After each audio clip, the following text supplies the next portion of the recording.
ఆస్ట్రేలియాతో జరుగుతున్న మూడో టీ20లో భారత్ దాటిగా ఆడుతోంది. తొలుత బ్యాటింగ్ చేసిన కంగారులు 20 ఓవర్లలో 186 పరుగులు చేశారు. టిమ్ డేవిడ్ 8 ఫోర్లు 5 సిక్సర్లతో 74 పరుగులు చేసి అజేయంగా నిలిచాడు. ఇటు స్టోయిన్ కూడా ధనాధన్ ఇన్నింగ్స్ ఆడడంతో ఆసీస్ భారీ పరుగులు చేసింది. అయితే బ్యాటింగ్కు దిగిన ఆదిలోనే ఆసీస్ వికెట్ కోల్పోయింది. ట్రావిస్ హెడ్ను మొదటి ఓవర్లోనే వెనుదిరిగాడు. 10 ఓవర్లు ముగిసేసరికి 5 కీలక వికెట్లు కోల్పోయిన ఆసీస్ టిమ్ డేవిడ్, స్టోయిన్లు జట్టును ఆదుకున్నారు. మరో వికెట్ పడకుండా జట్టు భారీ స్కోరును అందించారు. భారత బౌలర్లలో హర్షదీప్ సింగ్కు 3 వికెట్లు, వరుణ్ చక్రవర్తికి 2 వికెట్లు దక్కాయి.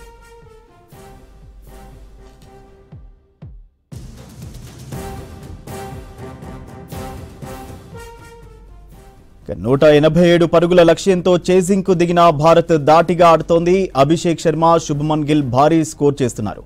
వికెట్ పడకుండా ఆచితూచి ఆడుతున్నారు.